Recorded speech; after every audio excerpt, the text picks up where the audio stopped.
카카오톡에 유민이 아빠하고 유민이의 그 대화 이렇게 보면서 보셨습니까? 예, 좀 띄워주세요, 그거. 예.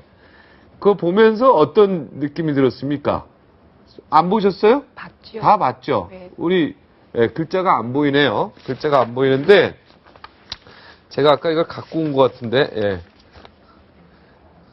큰 공주, 작은 공주 뭐 이렇게 나오네요. 핸폰 없지? 뭐 이렇게 해가지고 나와요. 그죠? 아빠가 우리 이쁜데 매일 미안하게 생각한다. 그러니까 아빠가 굉장히 뭔가 잘못했나봐 계속 미안하다고 어렸을 때 많이 때린 모양이에요. 예.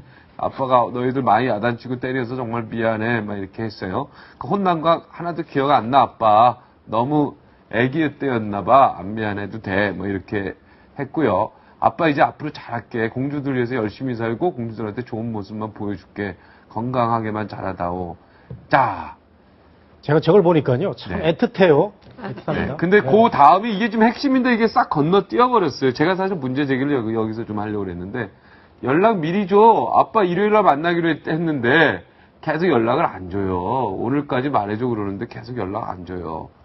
이게 좀 가슴이 아픕니다. 제가 볼 예. 때는. 제가 유민이가 아빠하고 헤어져 살았지만 굉장히 아빠한테 많은 애착이 있고 애정도 받고 싶어 하고 있는 모습이 잘 나와 있고 또 유민이 아빠도 딸하고 참 애틋하게 짠합니다. 짠한데 한 가지 아쉬운 게 4월 11일 날 이번 주 일요일 날 올 거냐 그랬는데 일이 없으면 가고 약속, 그렇게 했죠. 계속 그 유민이가 뭐라 그러냐면 연락 미리 해달라. 2일 전에 말해줘. 오늘까지 말해줘 했는데 얘기가 없다가 답장이 4월 없어. 16일 날 아빠가 카톡을 날리는데 유민이는 이때 없었던 거죠. 이런 점은 또 참 또, 된건이 예. 10시 48분에 이미 이때는 배가 기울어져 있었죠. 네. 그러니까 이게 아빠가 약속 없으면 갈 거고 그리고 연락해 줄게. 이게 조금 굉장히 딸 입장에서 서운했을 것 같아요. 그죠? 마음 아픈 것인지 모르겠는데 저는 목이 메어서 사실 이 얘기를 못 하겠는데 네. 우리가 본 그 뒷메시지만 얘기할 게 아니라 네, 앞에. 그 앞에 있는 메시지를 보면 아버지는 항상 자식에게 큰 빚을 지고 있다라고 생각을 하고 있고 자식은 괜찮다 하고 그런 착한 딸이 사실은 지금 없는 거잖아요. 네, 유민 아빠에 대해서 괜찮은 지금 딸이에요. 여러 가지 신상털기라든지 이런 여러 가지 문제점들이 있긴 하지만 이 관계로 놓고 보면 이 40일 이상 단식하는 아버지의 마음은 어떤 형태와 어떤 조건에서도 사실은 상당히 아픈 마음으로 가고 있다라는 거를 절절히 느낄 수 있죠. 이렇게 훌륭한 딸을 잃었으니 아빠로서 더 가슴이 아플 것 같아요. 너무 마음 네, 아프죠. 더 잘해줬어야 되는데. 이러니까 다 딸들 낳으려고 그래요. 아들들은 저런 메시지 안 보냅니다. 평생 가봐야 아빠한테 문자 보내는 아들들도 없고요. 네. 그래서 좀 계속 딸들을 많이 낳으려고. 그거는 정 변호사님이 반성하세요. 저도 아들 있는데. 저도 아들 예, 저는 아들이. 지금 앵커께서 말씀하신 참 괜찮은 딸이었다 유민이가 네. 죽었지만 네, 그렇게. 그 아빠한테 보내는 아빠가 미안한 데 대한 뭐 괜찮다 이런 괜찮아. 표현 참 그 자기도 기억하고 있을 텐데. 예. 나 기억 안 나, 아빠. 예. 이렇게 해서 딱 아빠 마음을 네. 굉장히 편안하게 해주는. 그래서 굉장히 훌륭한 딸이에요. 이렇게 착한 딸을 막판에 가서 만나주지 못한 이 아버지의 마음이 굉장히 많이 아플 수 있어요. 잘하고 잘못한 거를 떠나서. 그렇죠. 그러면 내가 옛날에 잘못했기 때문에 내가 딸을 잃고 난 다음에 애도하고 그리고 뭔가를 찾아내야 되겠다라는 것이 적합하지 않다라는 것은 옳지 않은 것 같아요. 제가 오늘 아침에 몇 분을 만나서 얘기를 했는데 아주 굉장히 강력하게 얘기합니다. 노조고 그리고 이혼을 했고 양육비도 안 줬는데 무슨 단식이냐? 이건 거짓말이다. 이렇게 완전히 결정이 돼 있어서 이거를 그렇지 않다라고 설명을 한다라는 것이 불가능했어요. 자식의 아무리 그런 사람이라고 해도 내 딸이 죽고 난 다음에 천륜인데. 그럼요. 얼마나 가슴이 아파서 내가 죽기를 각오한다고 하고 뭐든지 밝혀내겠다고 할 수 있는 겁니다. 그런데 회개하고, 이런 식으로 회개하고 그럼요. 할수 이런 있죠. 식으로 그냥 막 유언비어에다가 이게 맡아두어죠. 이게 바로 대한민국이 개조해야 되는 일이에요. 왜 이런 사건이 있을 때 증명된 일도 아닌데 유언비어를 퍼뜨려서 그 사람의 명예를 실추시키고 그리고 그 사람이 추구하는 것을 완전히 부인해야 되느냐. 유언비어는 그건 아니고요. 그 아픈 가족사라든가 뭐 노조이라든가 이런 문제를 과장되게 해석을 해가지고 비난하는 사람들이 나쁜 사람들이죠. 그 사람들은 나쁘게 비난을 받아야 되고 참 유민이하고 유민이 아버지는 애틋한데 다만 단식을 이렇게 오래 해가지고 본인의 그 생명도 지금 부담스럽고 또 온 국민들 그 가슴도 아프게 하면서 부담스럽게 하는 거는 또 별개 차원이에요. 자, 그건 저는 빨리 김영호 다시 씨, 예, 그만해야 측의 되겠다. 변호사가 이런 얘기를 했네요. 보험료 계속 납입했고요. 11년 동안 양육비가 200만 원 불과하다는 그런 게 떠돌았는데 SNS에 그건 허위 사실이다. 그럼 정확히 얼마 보냈는지 그걸 좀 밝혀주시지 그러면. 그게 무슨 의미가 네. 있겠어요? 네. 아니 그래도 속 시원하게 이왕 할 바에는. 아유, 아니에요. 네, 식사한지 아니긴요. 왜요? 저는 그걸 듣고 싶어요. 500만 원이면 아직 네. 시작한 지 채 2년도 안 됐으면 월 회비가 3만 원에 불과하다. 국궁이 이제 귀족 스포츠라는 부분에 대해서 이 시기는 형편이 왜냐하면 변호사 측의 의견을 저희가 읽어야지 공정한 방송이 되기 때문에 제가 읽겠습니다. 양육비를 못 보내면서 취미생활을 했다는 주장은 전혀 사실무근이다. 네, 월 회비 3만 원짜리 국궁은 할 수 있죠. 네, 그렇죠. 여기에 대해서 네. 비판하는 거는 잘못된 것 같습니다.